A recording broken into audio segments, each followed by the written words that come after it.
Om Jnana-timirandhasya Jnananjana-shalakaya Chakshurunmilitam Yena Tasmai Shri Gurave Namaha. Thank you for again giving me such an affectionate welcome. I think it's in that book, My Memories of Srila Prabhupada. I noticed that devotees are welcoming me in different places with affection. So this is just reflecting the great affection that Srila Prabhupada brought to the world. Devotees are greeting me with affection because they see me as a representative of Srila Prabhupada. If I hadn't come to Srila Prabhupada, then you wouldn't. I mean, there are so many Britishers come to Dubai every day, and it's not that you just grab any Britisher off the street and pull him in and start greeting him affectionately. What's my relationship with you? There's nothing in common by background, but Srila Prabhupada made the link. So we are connected by Prabhupada's mercy. So we can remember that. About a month ago, I think it was, Gaur Bhagavan Prabhu sent me. 2 months ago, was it? And then my visit got delayed. I said I'll speak about this in Dubai. Send me a list of Prabhupada says, things that Prabhupada has purportedly said. And some of the things you found difficult to accept. I'll just read. I haven't actually read through them to date, but so we'll see. We'll have some fun as we go through. You can tell me which ones you found difficult to accept that Prabhupada might have said this. So I said, well, when I come to Dubai, we can discuss this with others also, because it's always valuable to discuss what Prabhupada said, and it's valuable to discuss what he didn't say also, in the sense that, I'll just explain what I mean by that. When we all joined the movement, as who were becoming older men now, but who were in our youth at that time, I was 18 when, by Krishna's arrangement, I joined this movement. So at that time, the mood in ISKCON was very much saturated with Prabhupada consciousness. Not that Prabhupada had told so, but it was just automatically like that. All the devotees felt very, very grateful to Prabhupada and amazed at the greatness of his personality, and all the time we'd be hearing some in the temples when we're driving here and there, there'd be Prabhupada lecture and kirtan playing, and devotees would always say, Prabhupada said this, Prabhupada said that, Prabhupada said this, Prabhupada said that. Because we came from a different background than you did. That we didn't know anything about Krishna, we didn't even know the name Krishna. So, and we all came from a background of great suffering, hippie life. Mostly Prabhupada's disciples were hippies, and very in pursuit of pleasure had come to a position of great distress before coming to Krishna consciousness. So very great, tremendous gratefulness to Prabhupada, and great faith that everything Prabhupada says is perfect and wonderful. And so, and also Prabhupada gave instructions on all aspects of life, and we took it as axiomatic that, someone translating for the one or two here that don't know English? आप अंग्रेजी नहीं समझते, और there's all अनंत शायद प्रभु भी अंग्रेजी नहीं जानते.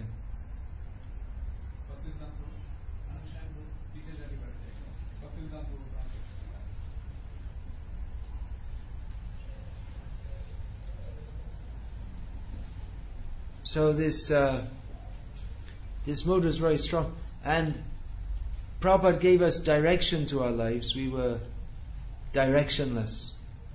and order, because the hippie life is very difficult to explain if you haven't been in that. It's very dishahin. It's completely directionless kind of life. Probably about what we should do at every moment and in every... Because actually Vedic culture regulates every aspect of life.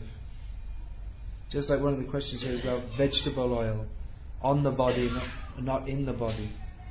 So there's what season you should use, what time of day, and which parts of the body you should apply, all in detail, either in Shastra or according to tradition.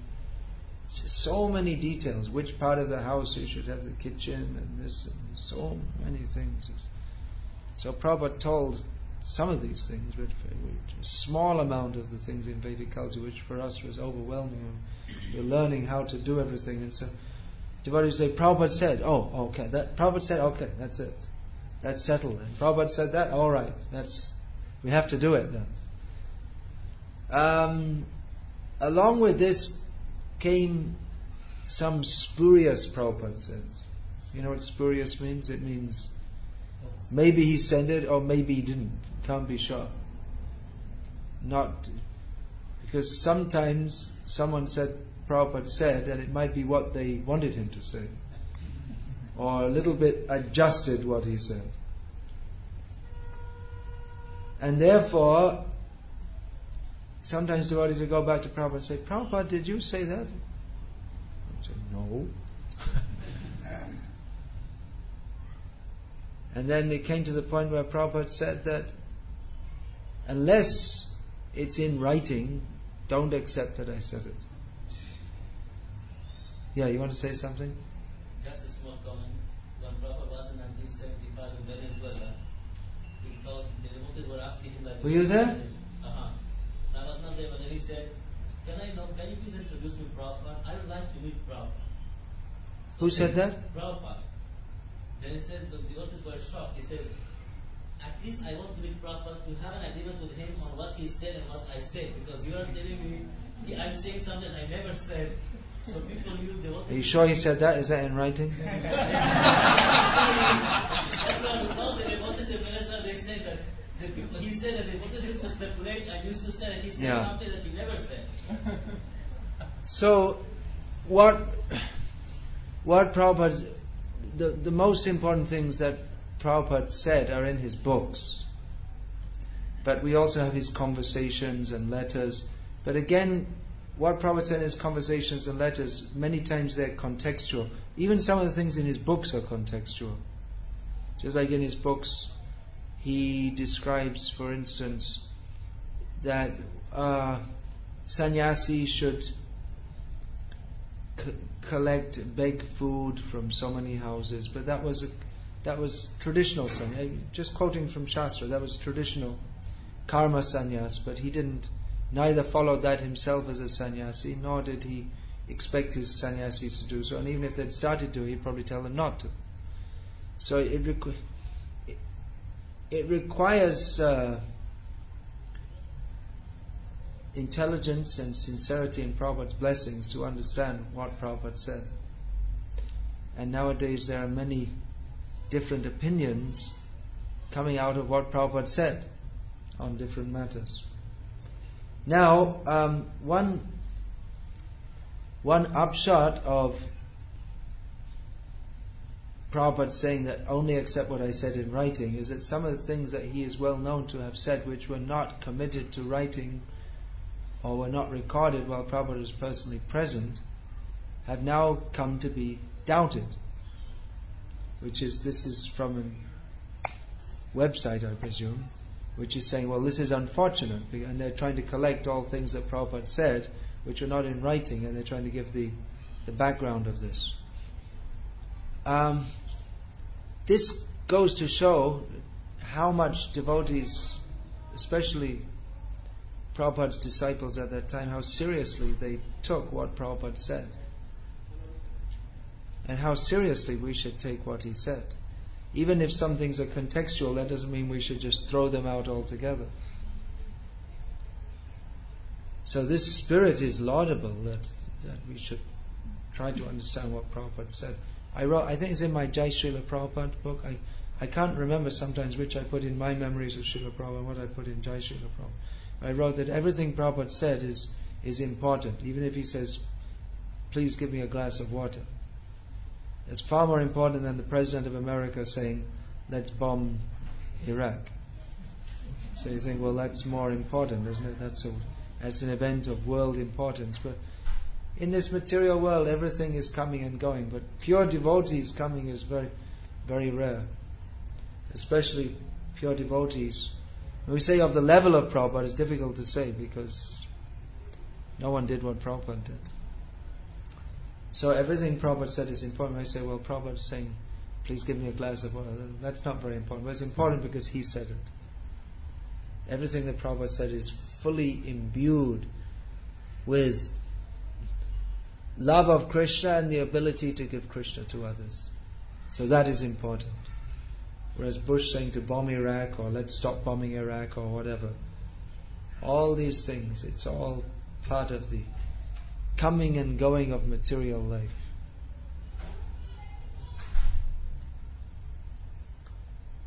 So let us try to understand what Prabhupada said. Some of these things may seem, I'm just giving a little bit of this background because some of the things may seem that why should we worry what Prabhupada said something about whether he likes black raisins or golden raisins, and you may think, well, it's not very important but whether Prabhupada likes black raisins or golden raisins, but it's important to us because we love Prabhupada and we see him as our ideal that we want to follow. Now I might like black raisins and Prabhupada doesn't. It's not that we have to try and imitate Prabhupada in all respects, because Prabhupada, for instance, because Prabhupada, his pronunciation of English was different. Prabhupada would say, what is the question? Instead of question, he would say question. Have you heard on those lecture cassettes? Question, he would say.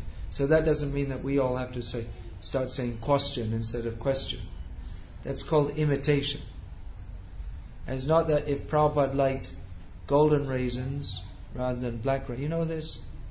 Golden raisins. In India they don't have them, but in Dubai, which is it's like a cross between the West and the East, so they have golden raisins. So Prabhupada liked golden raisins. So it doesn't mean that I must like golden raisins more than black raisins because Prabhupada did. But we like to know everything about him. We take pleasure in hearing about his personality because his personality is fully saturated with love of Krishna. That Arjuna asked that question in Bhagavad Gita, that Sthita pragyasya kha bhasha samadhistasya kesha Sthitadhi king prabhasheta kim vrajeta. What is it? Kimasita vrajeta kim. What is the behavior of a perfect person? How does he sit? How does he walk? What does he say? So Krishna gave his answer. What is his answer? Prajahati yada kaman sarva partha madhavatam atmanyeva atmana tushta sita pragyasta dojate. So Krishna, he didn't exactly reply, how does he walk, how does he talk? But he says that he's perfectly self-controlled. So all his senses are under control. And Krishna gives an elaborate reply. So what is the behavior of a perfect person? We find in Prabhupada. So these Prabhupada says, did he say them? Well, we can discuss. I can give my opinion. I don't know exactly because how can I say exactly what Prabhupada said in any place or circumstance? Some of them are very important and significant. Whether golden raisins or black raisins, like I say, it doesn't affect our lives, but it's just some details about what Prabhupada did, how he lived. Some things are more significant. The first one that comes up, is it dead? Prabhupada made this sarcastic remark, at ISKCON 2nd Avenue, New York City. The first times he was served cereal containing raisins. Is it dead? I presume he meant that it looks like some kind of insect. And he's asking, is it dead? So he didn't like the look of it. He preferred the golden raisin. I heard also that's also in that Prabhupada Nectar book. It said that Prabhupada didn't like the black raisins, he liked the golden raisins. So it's quite likely he said that. If you find, you can tell me which ones you're finding. Gaur Bhagwan was saying he was finding it difficult to accept that Prabhupada actually said that. Then another one. This was, Prabhupada is said to have said, this was caused by the Mayavadi psychic influence creeping into ISKCON of my very powerful but very envious Gaudiya Math godbrothers. Is that one of the difficult ones? It's unlikely Prabhupada exactly said that. It doesn't sound like the words psychic influence. I don't think Prabhupada used that word psychic much. Apparently Prabhupada said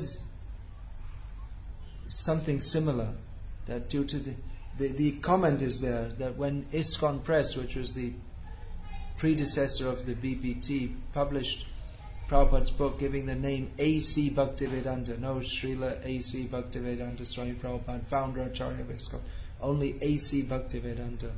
And there were several things, subtle signs or lapses on the part of his disciples at the time, where one of his disciples, after cleaning his room, put his picture back upside down on the desk. And Prabhupada saw these as all subtle signs of disrespect for him that was coming, because some of his godbrothers in India, and there was some of his disciples Prabhupada had sent to India, and they were being influenced by some of Prabhupada's godbrothers, who Prabhupada several times said that many of his godbrothers were very envious of him. So he said that because of this influence, that his own disciples were undermining him. This is a very sensitive topic, because at the same time we don't want to be disrespectful to Prabhupada's godbrothers. Prabhupada said that he warned his disciples of the influence of some, if not most, of his godbrothers, who mostly they didn't like to accept that this person who they mostly knew as a grihasta previously, and he'd gone up and gone ahead of preached all over the world, and there were several of them who were actually very much against Prabhupada. They spoke against him, and they said these Westerners can't be devotees, and they wouldn't accept the food which were cooked by Prabhupada's disciples. They say they're all mlechas and this and that. So Prabhupada wasn't very happy with that. So that's a fact. Whether Prabhupada exactly said this, which is here, I don't know, but definitely that mood was there.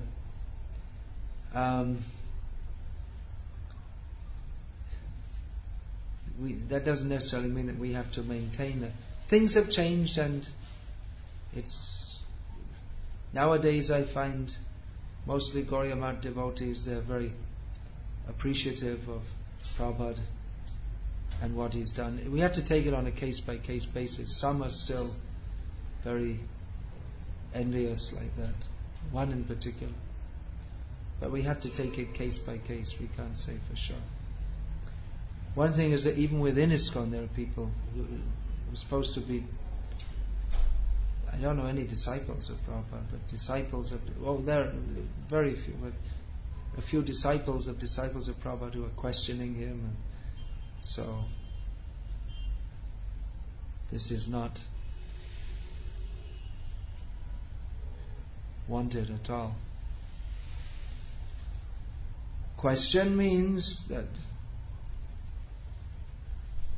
we can, just like we're discussing now, did Prabhupada actually say that we can question what is the context, how is it applicable? But to question Prabhupada's sanctity, as some are saying, well, Prabhupada was some of the things he said they were influenced by his Bengali Victorian background. In other words, ascribing mundane influences to him. Then this is Guru Aparad. Martya Buddhi. Guru Shu Naramatihi Sa Naraki Saha. Person who thinks that Guru is Mahabhagavat is under material influences, then he's a resident of hell. So some of these things are going on to some of persons supposed to be devotees within our movement are questioning some of the things Prabhupada said, because it doesn't fit with their idea of reality. But that's why we go to Guru, because we understand that our understanding of reality is not correct, and we have to receive transcendental knowledge from the transcendental source. And then if we think the transcendental source is imperfect, then why go there? Then don't go. Go somewhere else. Go to Osho or Sai Baba. You want to go to hell? Go there. Don't come here.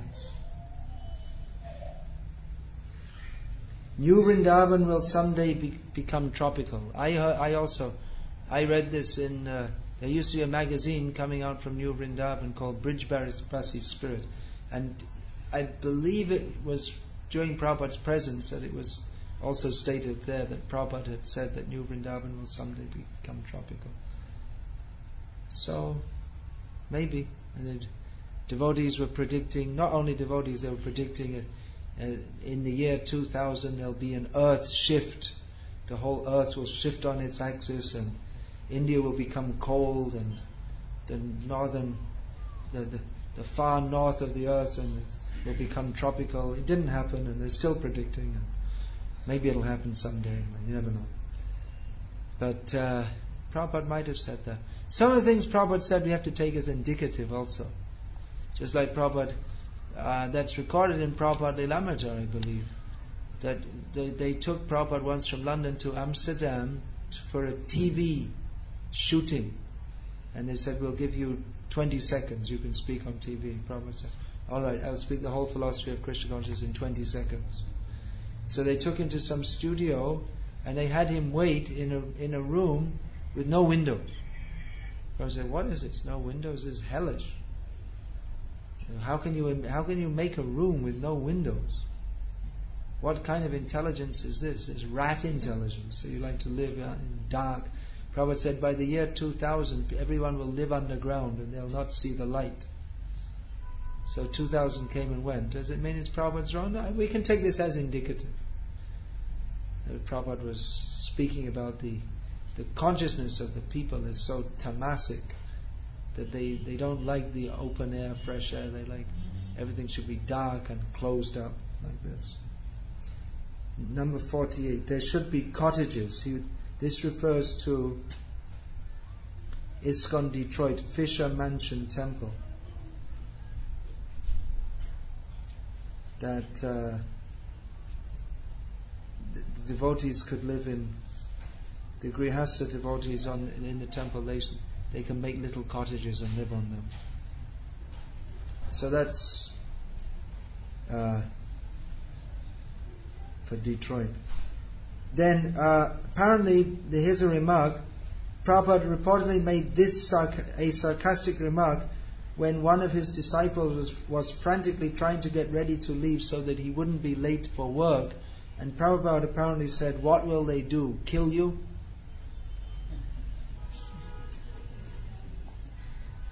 So it may be.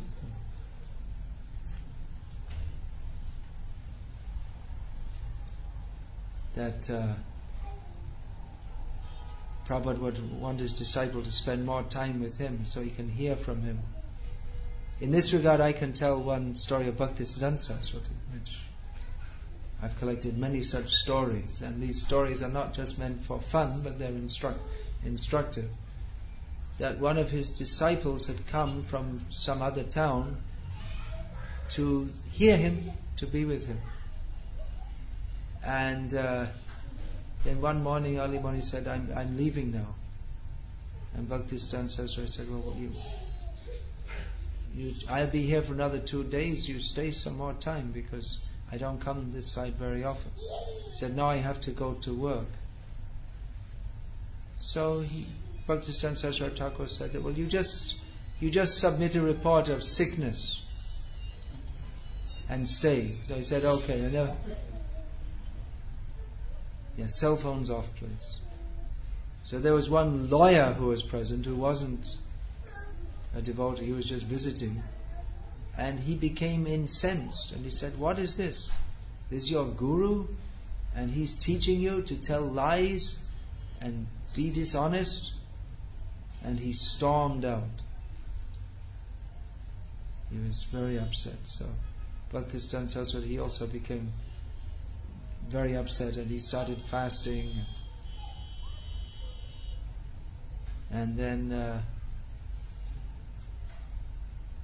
one of the leading disciples, Goswami Maharaj, he wasn't there at the time because he was out. He was always out making arrangements, making collections and this and that.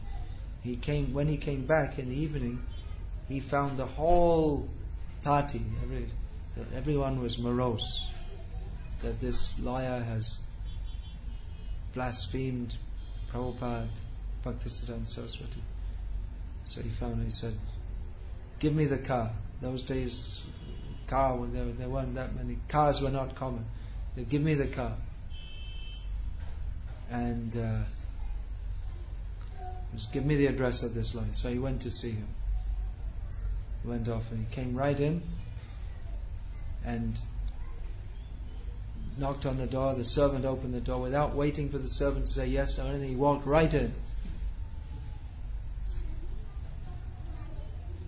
And the lawyer was shocked to see him. Who is this? He wasn't introduced. He didn't get permission to come.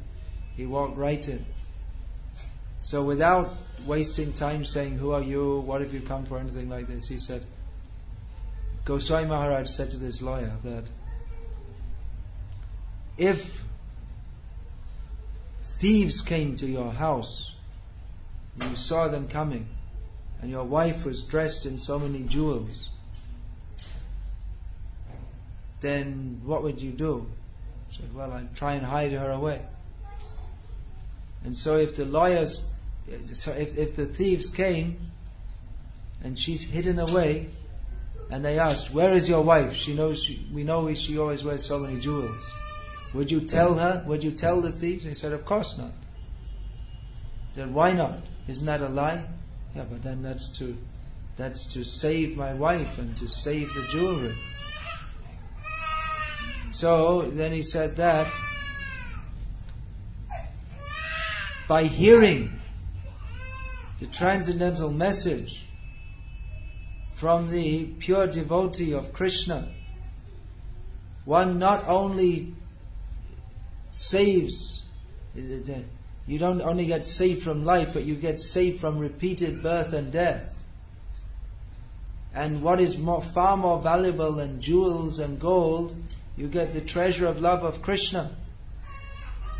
So if you have the opportunity to get that, and if necessary you can tell some person, you can tell some lie, because you have something so much more important you have to preserve than the lawyer could understand.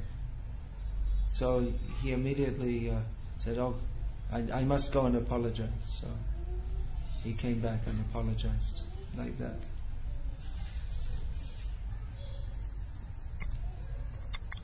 So that's in the same spirit. That why rush after work? Stay here. Here. Shravana Kirtan Karo Anukan Ashata Pachala Chari Kahe Premananda Manusha Janama Shafala Karo Na Bhari. Hear and chant all the time. Don't stop. Give up all nonsense talk. Because this human form of life is very valuable. We should make it perfect. Don't delay. Don't put it off. Don't say, I'll do it later.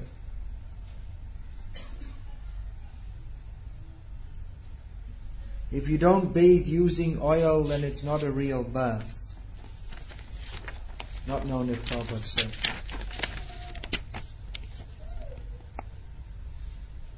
The adults should drink 1 cup of milk a day, the children 2 cups. You see, the devotee, they didn't know anything about how you're supposed to drink hot milk, and milk we used to drink cold, that's all. How much? Prabhupada told everything.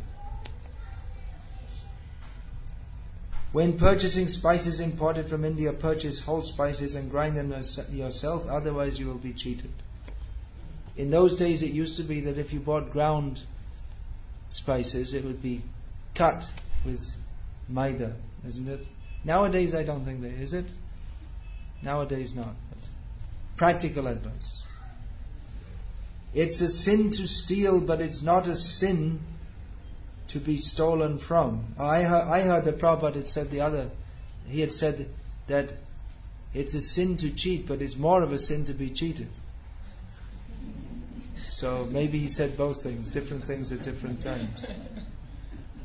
What did you want to make a comment? On the spices, he also preferred freshly ground spice. Obviously, there's no comparison. If you freshly grind them, or if you buy already powdered, there's no comparison. Already all the flavor has gone out. So there's some practical advice. Mostly people there see what everyone in India used to know. Nowadays they don't know. I was just saying now the children by the age of 3 they have a Mickey Mouse shirt, and they don't know. They grow up, they know nothing about their own culture. This book I had glimpses of traditional Indian life, and one of my disciples, young man, he's at the time must have been 25, from Aya family, means Tamil Brahmin family. He said everything in that book was new to me. I knew nothing about it. From Chennai, from the city, brought up to work and work and work and work and work and work, which he's doing. So he knew nothing. And you see the people, they don't know any these very basic things. So you're talking about spices, people, they open the packet and they leave it open. It's completely useless. Within one day all the flavor's gone. You get spices and it has to be covered, but they don't know. Very simple things, they don't know. Every night you should have a clean sleeping cloth.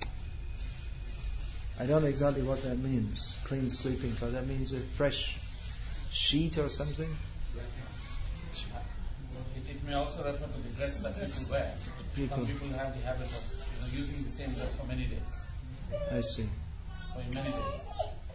So Prabhupada used to rest in the clothes that he was wearing. It may be different in different cultures. He doesn't wear that same dress the next day? No, but the dress he was wearing in the day, he'd rest in that at night. What's the culture in Tamil Nadu? What do they do? It must be different among the different castes even. The ideal thing is for them to be washed after they sleep. That you wear at night. You don't wear again in the morning. That's it. But some people may have an attitude of keeping the dress for the next night. Yeah, in the West they wear pajamas, as they say, every night. They wear it only for sleeping. Yeah, so they just. Or I've seen in Gujarat the ladies, they wear some kind of night dress. Maybe they wear. So yeah.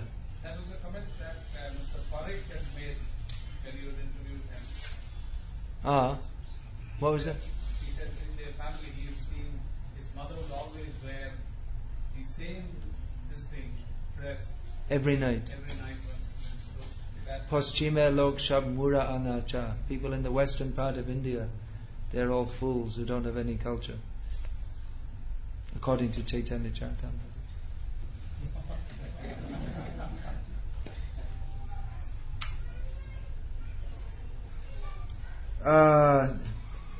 The temple treasurer of ISKCON Detroit in 1970 wrote to Srila Prabhupada describing a petty cash system involving little envelopes and slips of paper. Prabhupada said, what is the need for such a system? Everything should simply be provided. So Prabhupada, he didn't want a very unnecessarily complex systems. Having any difficulty with any of these? Now here's a quote that I've heard many times, but I tried to track it down and I couldn't. When did Prabhupada actually say? I always heard that Prabhupada said that a Brahmin leaves a place cleaner than he found it. So that's a good one, isn't it?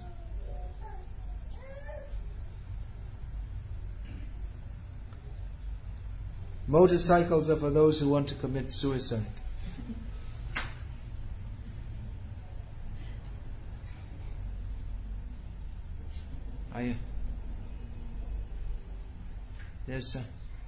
Prabhupada, I also heard Prabhupada call them murder cycles. The motorcycles. They're very dangerous, actually. Very dangerous. One thing I just noticed in India is it's very common now. It's become a fashion that a young man is driving the motorcycle and his girlfriend is on the back and holding on to him as tight as she can, wearing her reveal all T-shirt. It's really low class, actually. But they learned this, I guess, from the movies and everything like that. Very low class. In reference to the Vietnam War, is this one of the ones you had difficulty with? If a country engages in war, they should fight to win. They should not hold anything back. Then Pratyatosha's comment is that they should have used the atom bomb in Vietnam. Well, that's only his comment. But it makes sense, doesn't it? If you're going to go to war, then you go to win. Prabhupada, when they asked in 1970, when was it 71?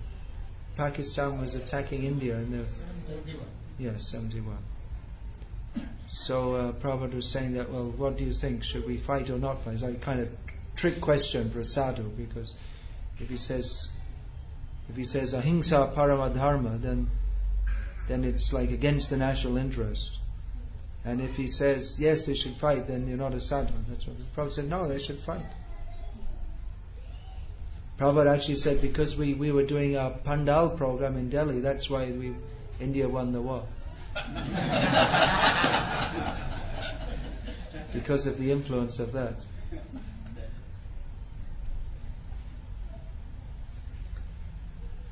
My Guru Maharaj used to say, he who chastises me is my friend, he who flatters me is my enemy. So that's, it's well known that Bhaktisiddhanta Saraswati, I don't know if he said those two statements side by side, but he certainly said like that. Govinda Dasi is perfectly qualified to be on the GBC except she is a woman. Source unknown. It's also, Tamal Krishna Maharaj also told that Prabhupada had said that, do we need more translation? Koi aga Angrezi nahi samajhte, jara sa Bhaktisiddhanta Prabhu ke paas baith jaye. Or ladies ke liye? Any ladies? जो अंग्रेजी नहीं समझते, आपको अंग्रेजी आते नहीं, तो some translation, ladies.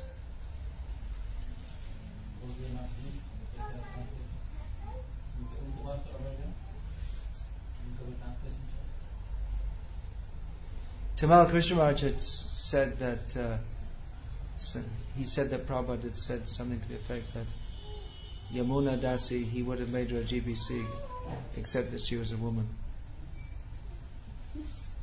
So these are, nowadays such topics are very controversial. But I also heard, it's another unconfirmed Prabhupada said, that Prabhupada had said that Indira Gandhi was the Prime Minister of India was proof that there was no Kshatriya in the whole of India. Because no Kshatriya could tolerate to be ruled by a woman.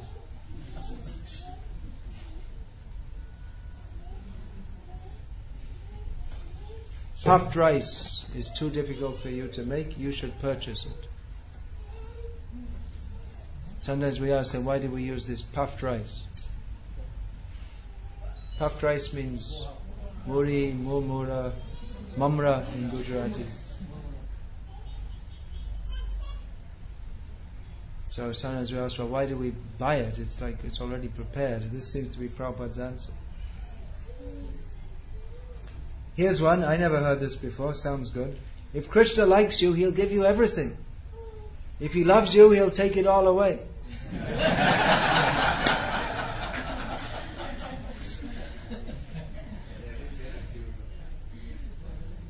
So do you want to be liked by Krishna or loved by Krishna? First like, then love.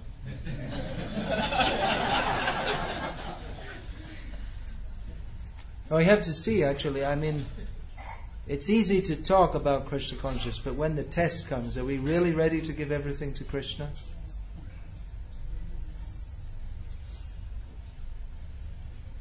Would you be ready now to just, Krishna says, I'll take everything away. Are we ready? You have to see. Are we really ready?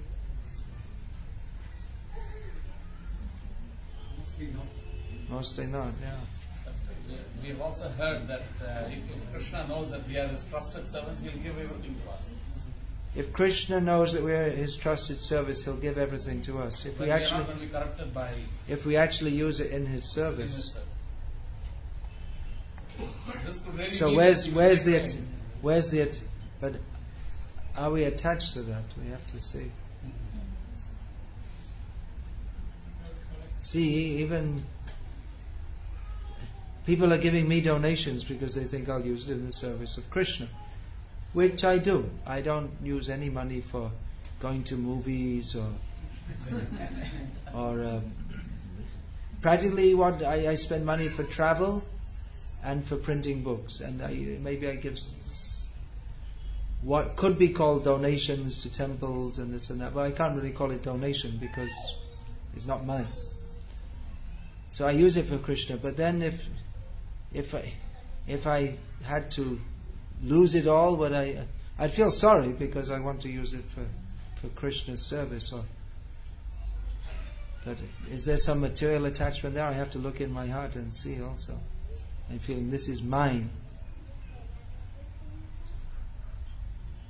Several times I got dreams of my computer being stolen.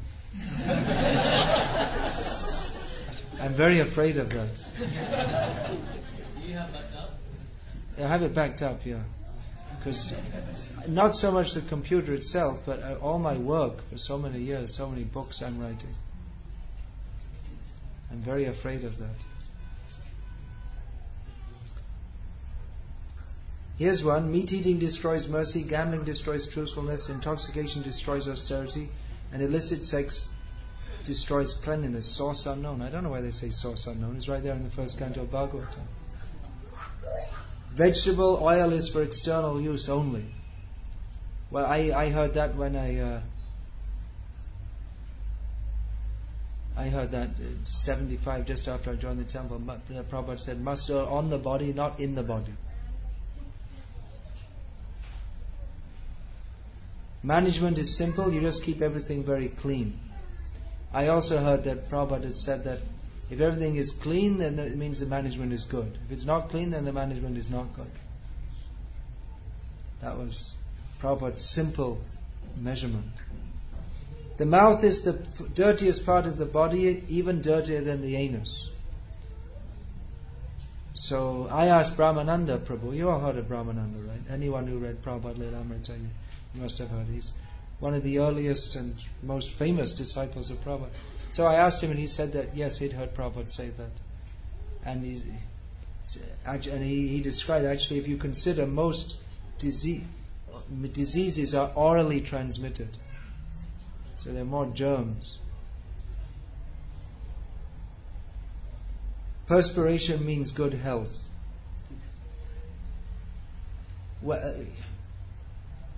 Prabhupada said about that for weak men, sleeping, and for strong men, sweating.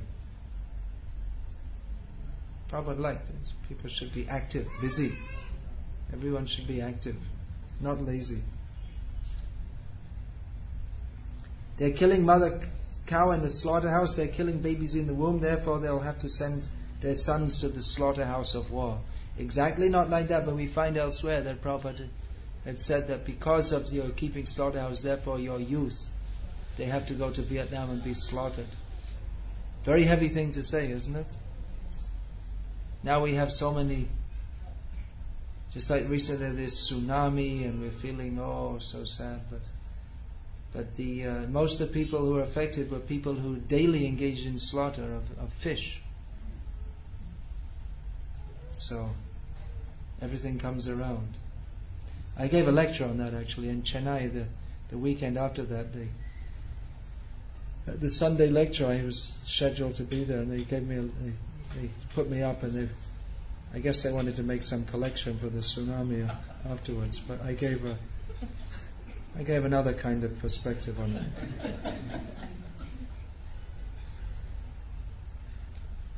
Just by reading my books, they are initiated.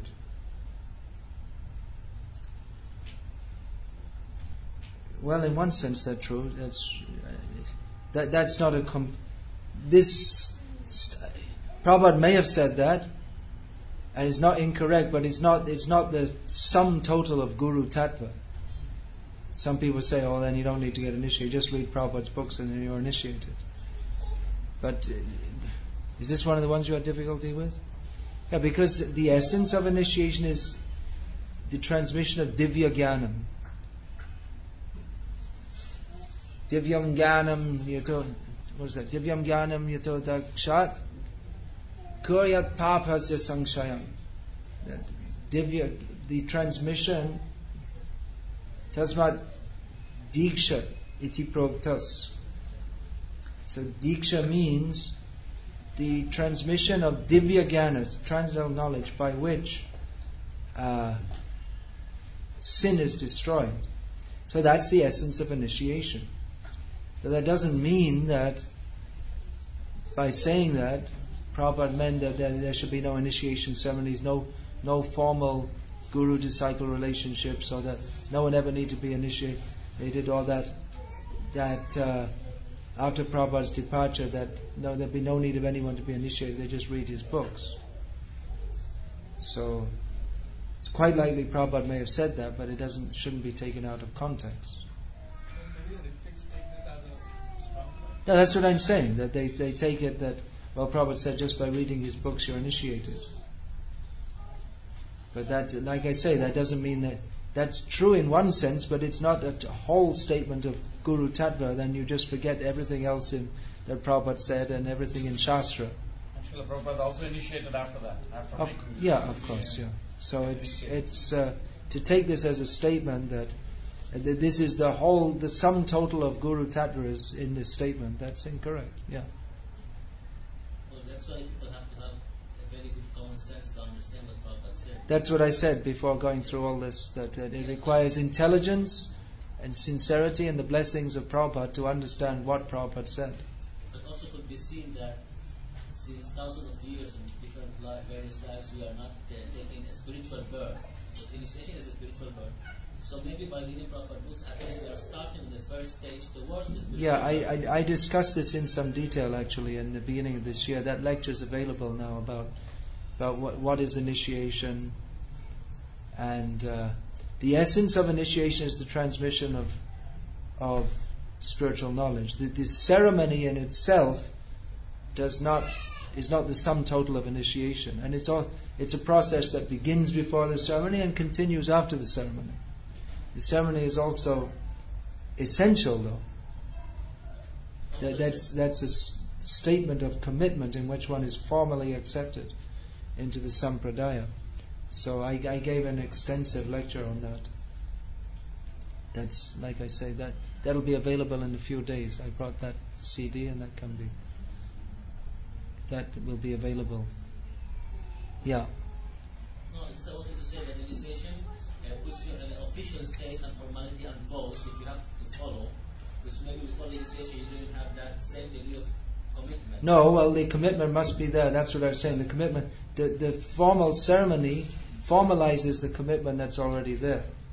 If you haven't made that commitment, then you shouldn't sit in the ceremony.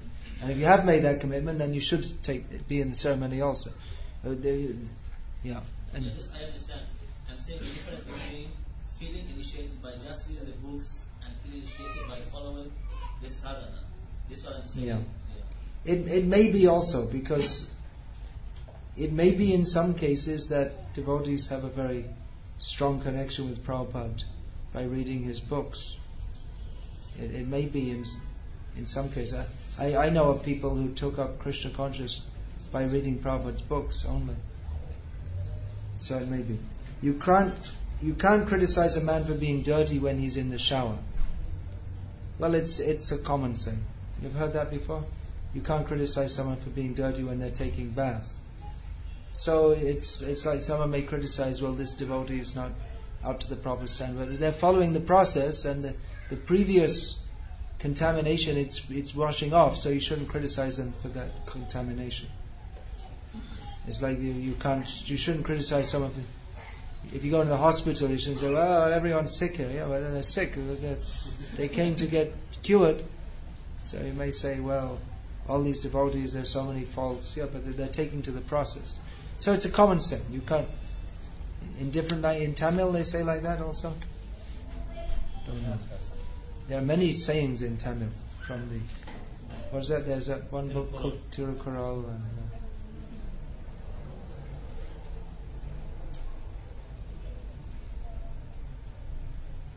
When Calcutta was being bombed during World War II, Prabhupada didn't leave the city like most people.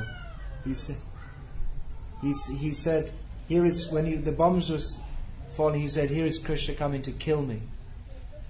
But in the Prabhupada Lilamrita, it's related somewhat differently.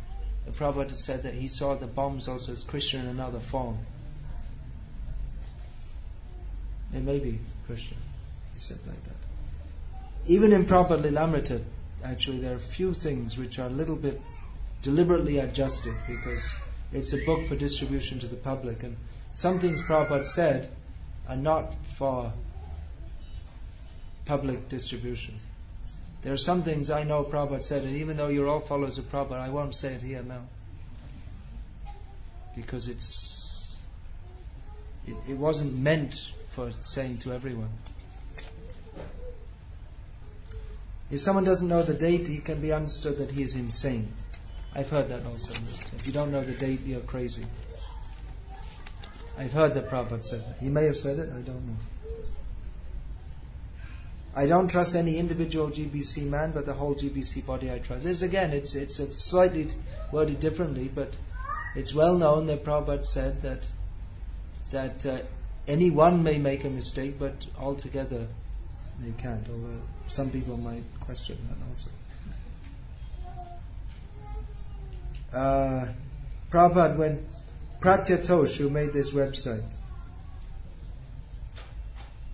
that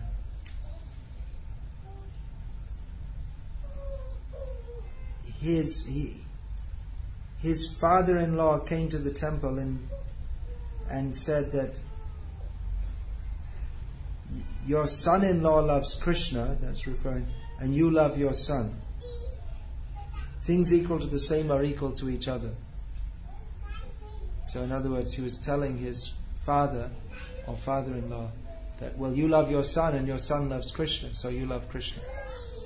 Prabhupada generally, when the parents of his disciples came, he would treat them very respectfully and make nice comments. About Prabhu Vishnu, who was brahmachari at that time, he said, nice father, nice son. Actually, his parents were very nice also. They liked devotees. They never got initiated, but they were very favorable, which is quite unusual for that generation of people in the Western world.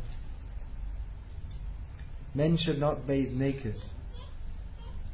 That's axiomatic. In the West we don't know, but if there are any ones you're having difficulty with, let me know. Pipe up. Do not distribute my song tapes without the purports. Prabhupada wondered that after listening to the song, they'd listen to Prabhupada's explanation also. That's important, isn't it? So we can understand. Otherwise we don't understand the meaning. Distribute my lecture tapes in their entirety or not at all. Apparently Prabhupada, one disciple of Prabhupada wanted to make some little excerpts, like the punch lines or the strong points, to put on a series of radio shows. The Prabhupada said no, all or not at all. That's also important, because sometimes we think like, this part is important on this, but it's all important. The whole lecture is important. Everything Prabhupada says.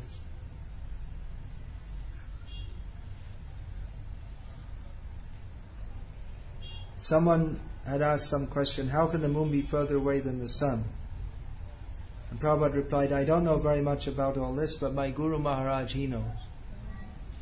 So in other words, he was saying that, Prabhupada was saying that I'm saying this on authority. It's not my own personal idea, but I'm saying this on authority.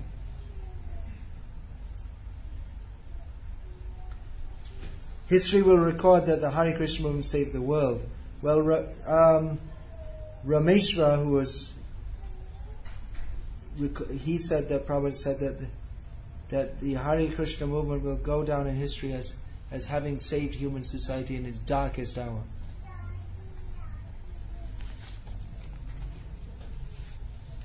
An intelligent person never gets bored. If he has got nothing to do, he will count the beams in the ceiling.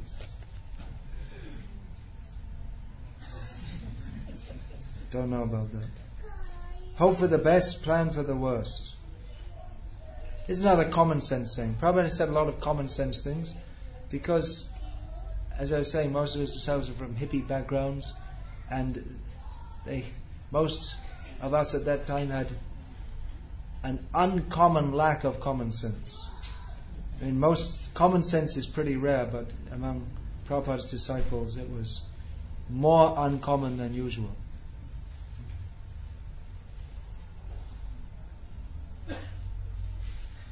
Prabhupada once said to pray for a devotee right after he or she can't remember which, passed away.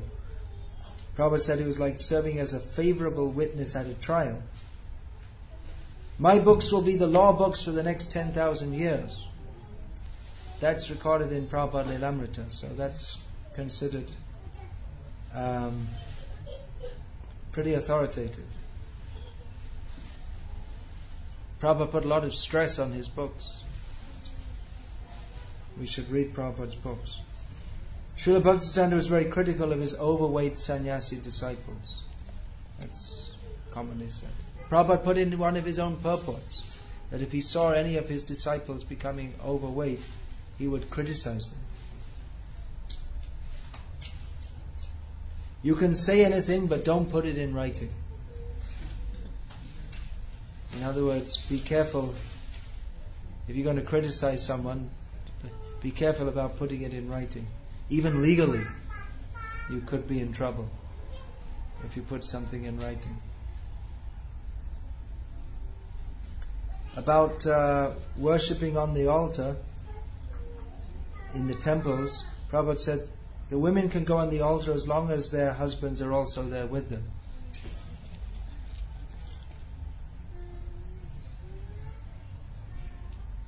Any comment about that? We don't see this practice everywhere. It's a good practice. I saw the comment here is that this came up when because brahmacharis were on the altar with some of the women. There's not much space there, and some of there was some sparks flying.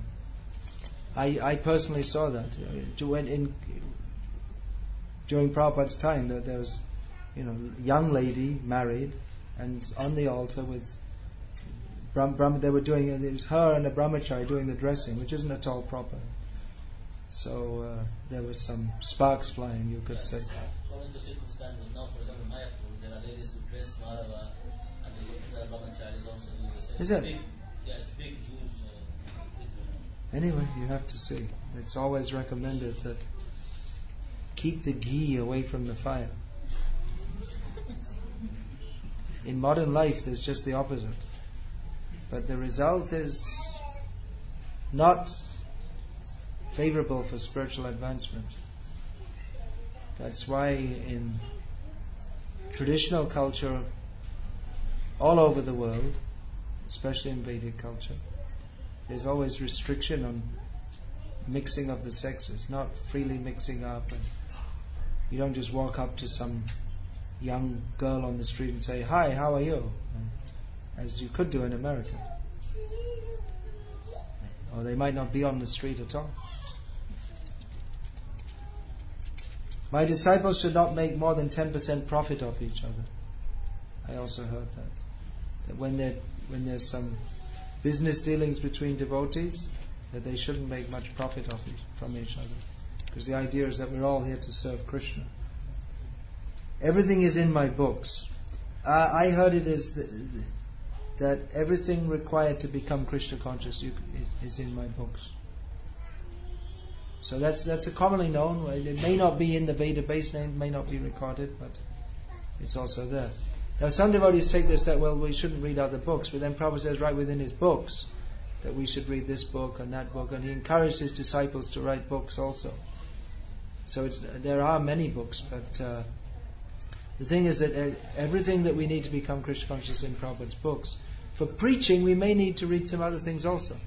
I found that very early in my times in Krishna consciousness, when as a young boy practically, I was in Bangladesh, and there were people telling me all these things about quoting from Chaitanya Bhagavat and telling that this is evidence of a new incarnation of Chaitanya Mahaprabhu. So I had to read Chaitanya Bhagavat to find out what it said. So for preaching, we may have to know so many things. If we're going to preach in various circumstances, just like if we want to preach among Muslims and take that up as a life's mission, or preach in Muslim countries, then it would make sense to know at least something about Islamic culture and what's in the Quran. So it's not that this should be taken fanatically, that we only read what's in Prabhupada's books, but rather we understand the absolute truths from Prabhupada's books, and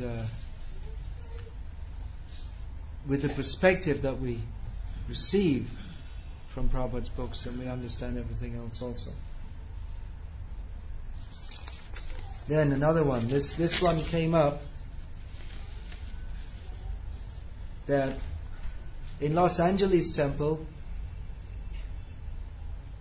it was formerly a church, and there's the main hall, and then there's a balcony above that. And Prabhupada said that the lady devotees, they should go on the balcony. So Prabhupada said then they can be satisfied to dance on the men's heads. Apparently. We don't know. But it's well known that Prabhupada said that the women can go on the balcony. But now they don't do that for some reason. But they have a nice separate area. It's a separate area. They can see everything nicely, but I don't know. I think even when Lord Ramchandra or Krishna was coming into Dwarka, there are... No, it's stated in the first canto of Bhagavatam that when Krishna arrived in Dwarka, the men were on the street to receive him, and the women were on the verandas watching. And Prabhupada mentions that this is a sign of culture, of civilization, that women, they don't mix up with men, but now we became more intelligent. The third generation will be a generation of pure devotees. Again, it's one of those things we heard Prabhupada say. Prabhupada said that the children, or the children of my disciples' children, they will light fires by mantra. Just like in the yajna, they used to light the fire by mantra. So it's one of those things that we heard that Prabhupada had said. Somebody want to take birth again? No, I also heard that Prabhupada said that Kali Yuga is becoming so bad. That's in one of Prabhupada's lectures. Kali Yuga is becoming so bad. Don't take the risk. Don't take birth again. Go back to Godhead this time. That was in a lecture Prabhupada said in 1975. Prabhupada had just said that a few days before I arrived in Maya. 76. I just arrived and devotees were talking about that. Prabhupada said, don't come back. Prabhupada said, don't come. It's going to be so bad. Go back to Godhead. Prabhupada was saying that the time will come when they will have children so they can eat them. We can use anything in Krishna's service. This was said to a man, the father of one of the devotees, who was he owned a company that made wine, and Prabhupada said we can use anything in Krishna's service.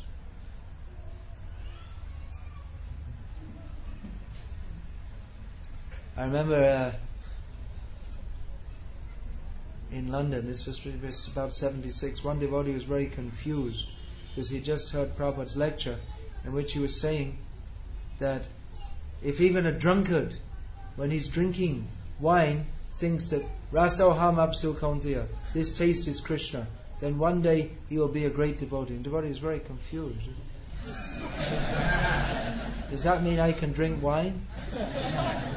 Doesn't mean that.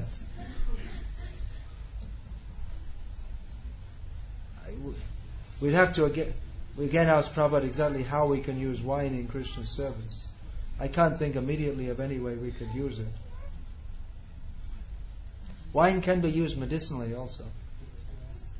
There's certain medicinal wines. In Ayurveda, it means it's some herbs and some gur, and it naturally ferments. It's like saribada salsa or something like that. It has a small percentage of alcohol. Yeah, these arishtas, asavas, they have a slight alcohol content. I've heard Anand Swarup Prabhu, basically from Italy. He said when Prabhupada was in Italy, at one place where he went to a winery or so, he said wine in small quantity is good. Wine, Prabhupada said wine in small quantity is good for health. That's true, actually. It's said like that, yeah. It's commonly accepted. A little wine, if you take just a little, it's good for health. But we don't take it anyway. Garlic is also supposed to be good for health. So they say. We don't take that either. Drinking your own urine is said to be good for health, but we don't take that either. With the intention of taking it, not for pleasure. If it's for medicine, there is different concepts. Well, wine we shouldn't take even as That's medicine. all, but only the consciousness of taking it is not for pleasure. In case someone... Well, you have to be very advanced to do that. And if you're very advanced, then still you don't take wine. So there's no way devotees are going to start taking I'm not saying wine. myself, I'm saying the consciousness of the people. And I heard that at one time devotees were doing some pipe business selling cigarettes. No, one specific devotee, not devotees. Okay.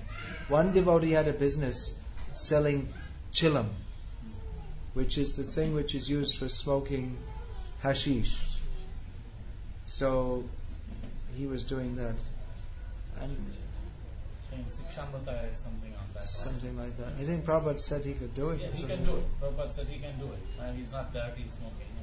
Not One otherwise they would normally buy it from somebody. one gentleman in Hyderabad a few years ago, I think he must have passed away because I haven't seen him for a few years.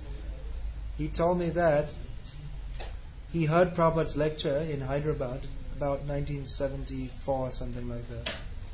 And then afterwards he went to Prabhupada and said that after hearing you I can understand. He said that I'm doing this toddy business. That means that making alcohol. He said after hearing your lecture I can understand this is wrong, but what should I do now? And he said that Prabhupada thought for a few seconds, and then he said, well, you have to maintain your family. So he kind of gave him permission to do that, to go on with that. Some devotees, shortly after they joined, this was San Francisco 1967, so they became devotees, and then shortly after that they were caught by the police and they were sent to prison for 15 years for some old drugger that had been selling drugs. I mean, not aspirins, but illegal drugs for intoxication, heroin or something like that. So they were sentenced to 15 years in prison. They stopped all of this, but they were 15 years in prison. So they came to tell Prabhupada, and Prabhupada said, well, it's not so bad. Krishna was also born in prison. And Prabhupada said that I also used to be a drug dealer, because Prabhupada had a pharmaceutical business. Anyway, by Krishna's grace, somehow they had 15 years sentences, and after 1 month they were let out. Prabhupada said, don't worry, Krishna will look after you. In 1 month they were let out. If you want education, go to London. If you want culture, go to Rome. If you want sense gratification, go to Paris. If you want money, go to New York. Makes sense. Don't be amazed when someone dies, be amazed when someone lives.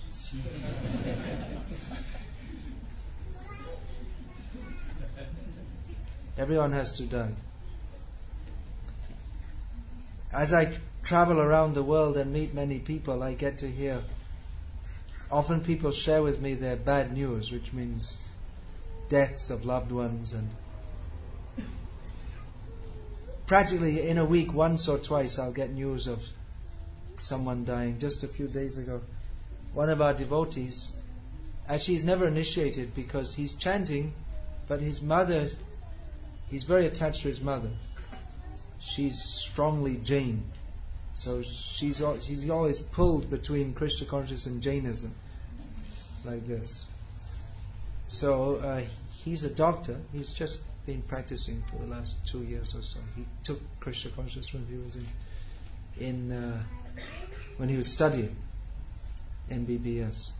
So he was out at night at the hospital, and they'd appointed a new servant in the home, and the servant slit his mother's throat and stole money.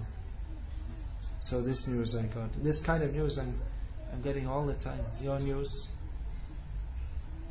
So it's there.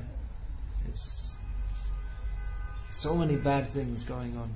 Even people we know. It's very hard for us every time it happens, but it will go on. Krishna teaches Arjuna how to live with death. That question came up to Prabhupada when Prabhupada was in Mauritius. He was saying that, well, isn't it ridiculous that Arjuna, he got all this higher knowledge, but then when he became so disappointed when Abhimanyu died, and he was like critical of Arjuna, Prabhupada said, no, that's natural that you have affection, but that he had absorbed Krishna's message in Bhagavad Gita is proof that he didn't give up his duty. He went on serving Krishna. He was disappointed. He felt the pain because it's natural to love people, but he went on with Krishna consciousness. So that's the sign that he'd understood Bhagavad Gita. It's not that by understanding that the soul is eternal and the body is temporary, that we become totally callous to the body, or we don't have any friends because we think, well, this is just another bag of blood and bones. No, it's a person we have an affectionate relationship with, and if that relationship is cut, then we feel sadness, but at the same time the sadness is tempered with transcendental knowledge. Said Chaitanya Mahaprabhu, when Haridas Thakur passed away, then he celebrated the festival, and then after it was all over, this festival for Haridas Thakur's passing away, then he went back to his quarters with mixed feelings of happiness and sadness.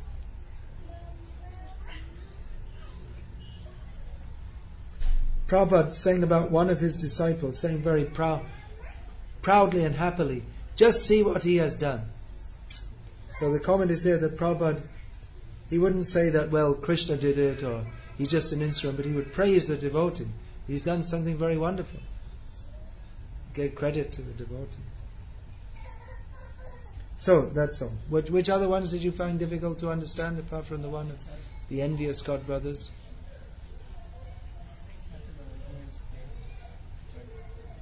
Yes.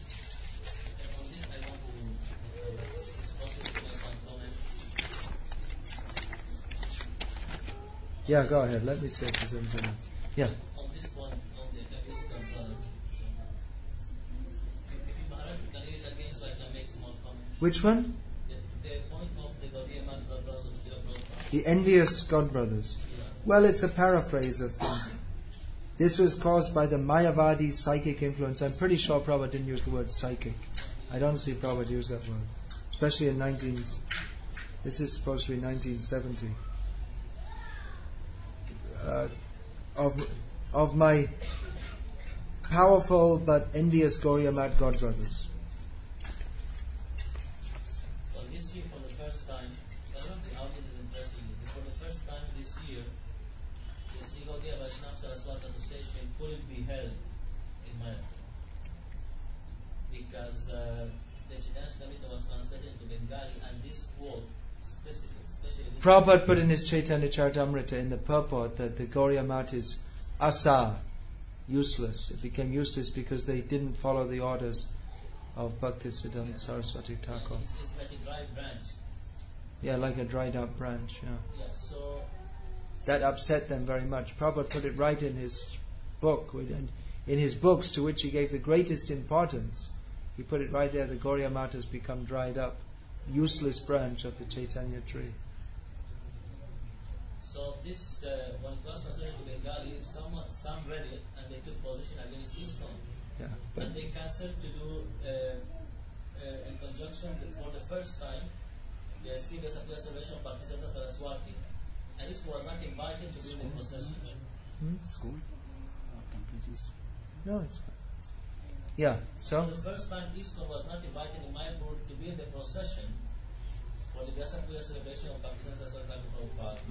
And one of the arguments was this, but actually we came to know because the boundary wall shops and all these things, it was another issue with the police and all these things. So we had to do a hard work to bring them for the meeting for Bhaktivedanta Swami Charity Trust, which they agreed. I had to do personally the work to go to Bodhaya Maharaj and Bhaktivedanta Maharaj to convince them to come and to discuss this thing.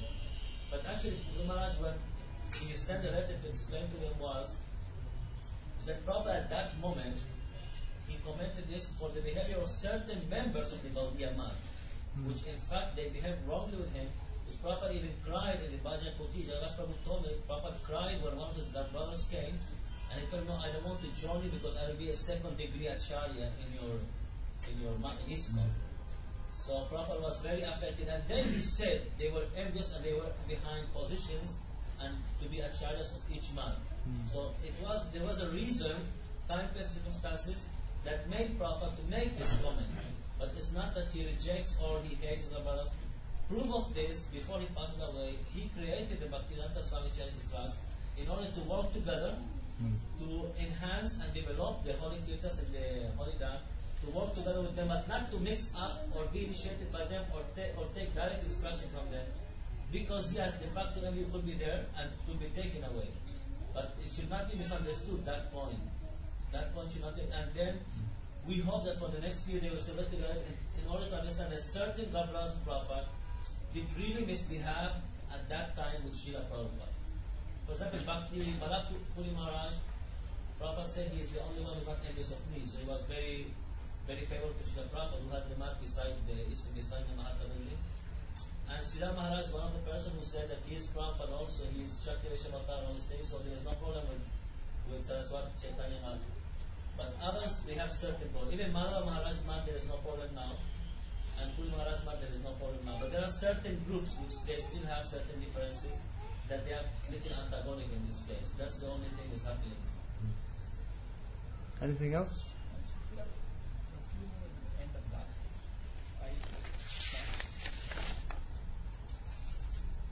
What is it you want? There's some more?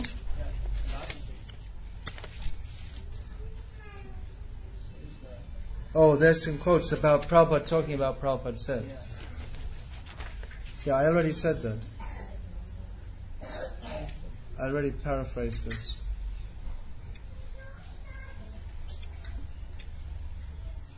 Yeah, the last one. Unless it is there from me in writing, there are so many things that quote unquote Prabhupada said.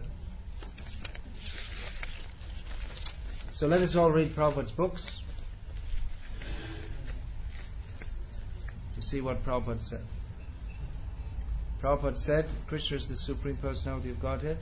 We should all surrender to Him.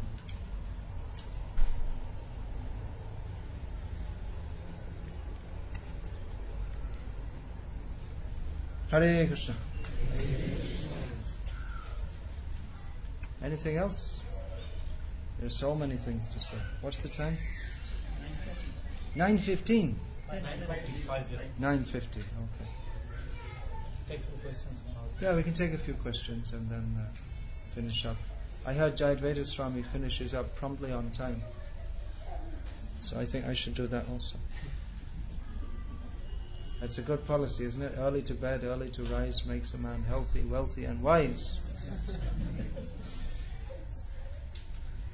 So it's a better idea if we start early and finish earlier. Otherwise the next day, all of us, including me, we're struggling and tired and like that. So we can do like We that. have an issue here only with regard to most of the people working pretty late. That's the problem. We find even if we start a program at 8:30 or so, there are very few people at that time. And people don't start coming in until 9. For me, I can start off a program at 7 o'clock and be here. The intention is to try and have as many as possible. Attend the program and not miss part of the program. That's the only reason why we try and organize it between 8:30 to 10:30. Yeah, 8:30 to 10:30, but not 9:30 to 1:30.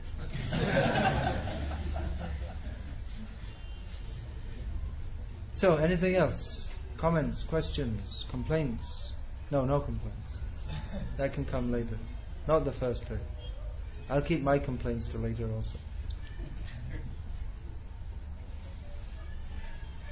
You all have now these CDs of Prabhupada lectures. Ishwar told me he's planning to come here with all these DVDs of Prabhupada.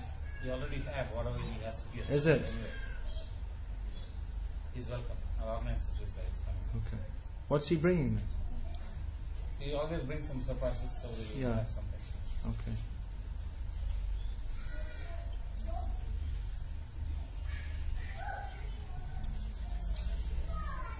So let us all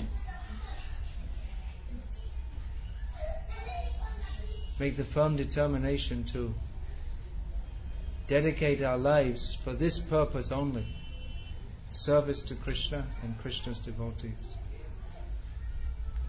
Others, you're all having families, so that should be there. But Krishna Shangsha Karo Charyanacha Jive Doya Name Ruchi Sarva Dharmasha. Our family should be Krishna's family. Let our family life be Krishna-centered. Krishna Shangsha Karo Chari Anacha. Give up all bad practices, non-Krishna conscious practices. Jibe Doya. Showing mercy to the jivas means preaching Krishna conscious. Name Ruchi. Taste for the holy names. So this is the essence. Sarva Dharma Shah. This is the essence of all dharma. In Kali Yuga, all dharma is concentrated in chanting the holy name. Everything is there. By chanting the holy names of Krishna, then we gain appreciation of the name, then we gain appreciation of the form, qualities, pastimes, and associates of Krishna.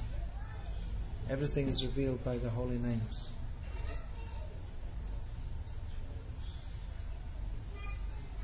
Name Rati Hoile Premera Udoy Premete Harike Pai. When we get a taste for chanting the holy names, then love of Krishna automatically arises in the heart. And when there's love of Krishna, Krishna Prem, then automatically we attain Krishna. So from Nam, Krishna Nam, Nami, who is the person of the name, all comes because Krishna is his name. Everything comes from chanting the holy names of Krishna.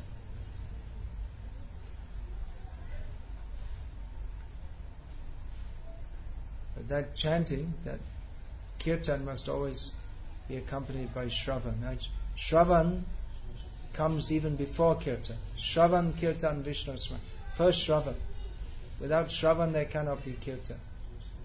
that kirtan which is not accompanied by shravan, regular hearing, what is Shuddha Bhakti? Without hearing that regularly, then our chanting will be contaminated by Anya Abhilash, desires other than those for pure devotion. Or we may even conceive of Shuddha Bhakti. We may have our own concept which is not correct. So that chanting, unless it's accompanied by Shravan, that Vidyate Hridaya Granthis Chidjante Sarva Sangshayaha, that the hearing which destroys all the misconceptions in the heart, slashes all doubts. Without hearing, then our chanting cannot come to perfection. So Shravan and Kirtan go together. Shravana Kirtan, Karo Anukam. Always hearing, chanting, hearing, chanting, hearing, chanting. In that regard, I'm also writing books. Prabhupada gave a general instruction that his disciples, and especially sannyasis, should write books, and he personally told me to write philosophical and educational books. So I'm doing so. That's also part of kirtan, to read books. That's shravan, to read books. To write books is kirtan. So do you want to introduce these books? I was going through editing. It's what's supposed to be the final stage of editing. But meantime, I'm still reading. I'm going on reading new things as long as I can. The thing is that basically it's all there, but there's so many wonderful things in his writings. But I've almost finished reading everything that's available of his writing, apart from going through all the old Gauriya magazines and finding it. But I've just another 240 more pages I have to read. There's so many wonderful things. So there'll be a few more wonderful things that I have to put in. Otherwise it's... But then I'm going to the West, so I won't be ready, because the layout and everything. It's big. It's bigger than Bhagavad Gita as it is, in terms of words. More words than Gita. It's going to be a bigger book. There'll be lots of photos. So. What's the next project? After that, I'll probably finish off this Vaishnav culture book, which it's also, it doesn't need that much work actually. I have to stop coming to Dubai, then I can finish all these books. Stop going to... Right. Only in the evenings you have to be on the program. Tell me another joke. I'm going to Aircode. Was it? Yeah, Aircode. Is it about 2 weeks after returning? Pretty good chance I can do some writing. If I'm at any ISKCON center, you can't get the concentration, because any time people can come and then you can't concentrate. So You can also go to Prabhupada-desh. Doesn't really. Oh, I see. Maybe it's difficult, right, because I find unless I'm alone, then I don't give the phone number either where I'm at. Then I get the chance to do some writing. Otherwise, it's very difficult. Srila Bhaktisiddhanta Saraswati Thakur himself, he desired to write so many more books, but he didn't get the time. He gave the names of so many things he wanted to write, but he didn't get the time. He wrote so much, but he wanted to do more.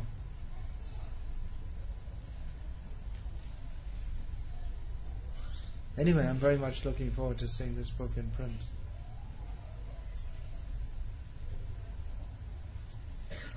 I hope you can read it. It's difficult. His language is difficult. So I've tried to translate some of the things, but it's not so easy. Actually, you can't fully translate. It's not possible. His language is not. Just like you're in Tamil, Divya Prabandham, have you read some parts? No.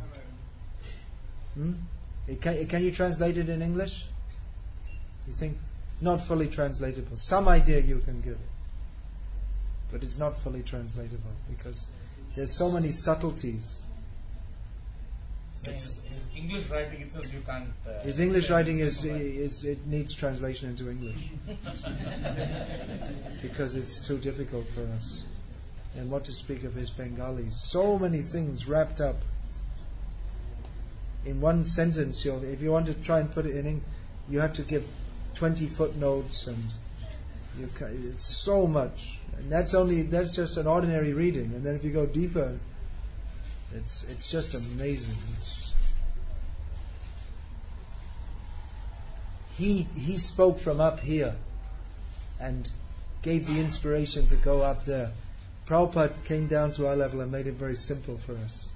He made Krishna available very easy. As Bhakti done, he was speaking from the level of being with Krishna. But Prabhupada also, but Prabhupada made it like it was very easy. You just come with me and be Krishna conscious. Very natural and very easy. It was Bhakti-siddhanta Saraswati Thakur was establishing what is the dignity of our Vaishnava Sampradaya, what is the dignity of our Acharyas. I was just reading today just now coming on the plane. Such wonderful things. He was saying that Radharani doesn't come to this world to teach about Krishna because foolish people, again I'm just paraphrasing these, foolish people think that she's a prostitute. She's an immoral woman. So therefore, the same Krishna came as Chaitanya Mahaprabhu as an ideal sadhu. But actually, he is Radha. He's Krishna, but his mood is Radha Bhavat Yuti Suvalitam. His mood is that he is Krishna, but actually he's more Radha than Krishna. So it's the same Radha, but come as Chaitanya Mahaprabhu, so people they will listen to him with his ideal behavior, because they won't listen to Radharani. But actually, Radharani is the one who has to speak about Krishna. And that was just a few lines. They said he explained this verse. Anarpita charing chirat karunyavati anokala. Bishad Baba. He explained it in great detail, and he would speak usually minimum 2 hours, often 3 hours, 4 hours, sometimes 5 hours, 6 hours. That was normal for him. We only have a few drops of what is there. Much of what he said was apparently destroyed willingly. So it's lost or destroyed, because his disciples were taking notes. But then after he left, most of it got lost. And even what's there, who is there to read it? This Saraswati Jayasri, a biographical work that was recently republished after more than 70 years, only 1,000 copies in Bengali. And the devotees who did that, they told me that when they were doing that, they said, we're going to republish so many of his writings in Bengali. So I saw one of them recently and said, so we republished the other books? They said, we're not going to. I said, why not? Because we printed 1,000 copies of that book and there's no takers. People are not interested. So unfortunate. So they'll print those books, but they'll just make on CDs for those who are interested. Bhakti-siddhanta Saraswati used to tell his disciples to learn Bengali, the non-Bengalis, so they could read all these things. Highly recommended. If you have the time and the inclination, learn Bengali. Then you can read it. But they're not ordinary Bengali. Ordinary Bengalis can't understand his writings. It's his own language. Bhagavatiya Bhasha. The language of the Bhagavad. He would speak mixing up verses from Bhagavatam and quotes from Shastra. And you have to know the Bhagavatam and the Shastra and so many things to even begin to understand what he's saying. Just like, for instance, he would say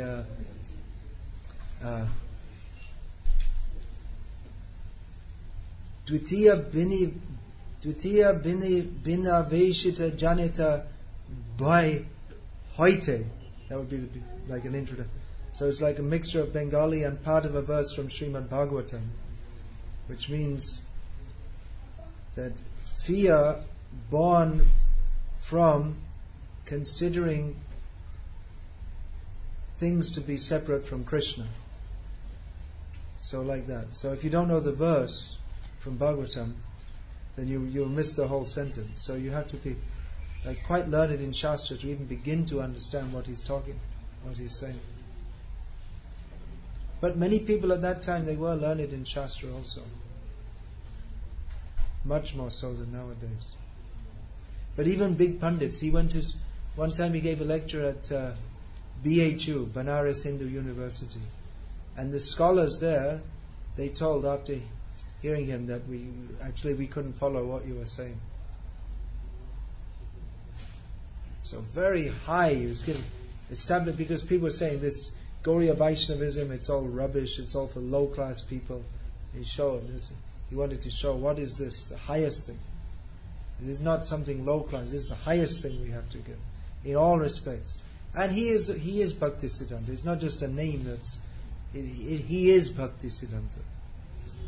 He's not different. I mean, his whole being is Bhaktisiddhanta. It's not that he was just speaking Bhaktisiddhanta, but his whole existence is Bhaktisiddhanta. So for him, his speaking is non-different from him. Maharaj, there is no one is taking care to absorb all this material. They might ask what Saraswati. Is anyone absorbing it? No. If there is no, they don't have any plan to acquire all this material about this. I couldn't hear, sorry. But you said that once they print one book, 1,000 copies, and nobody. Say, for instance, maybe some person can acquire all the material they have about Saraswati and anything and make it available for us. Maybe, yeah, but like I'm saying, it's not very translatable. It's very difficult to translate. That book, Saraswati Jayashree, could be translated. It's biographical. But most of it, yeah. But most of that book I'm putting in my biography anyway. But even though just to have it in archive file, maybe it's in the future very well versed. No, it's being preserved. These devotees, I told you, these Gauriya Mat devotees, they're doing that very valuable service. There may be some people in future who can appreciate that more. And it can be attempted to be translated. I've attempted to translate quite a lot of those things, but it's not fully translatable. From Bangla. Yeah.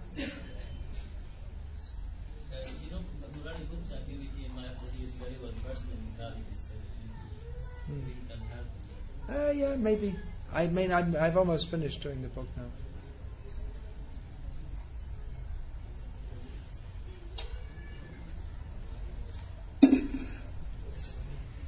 Okay, Hare Krishna. Don't go. Come back. Without taking the books. I was going to say without prasadam. You can take books also. That's also prasadam.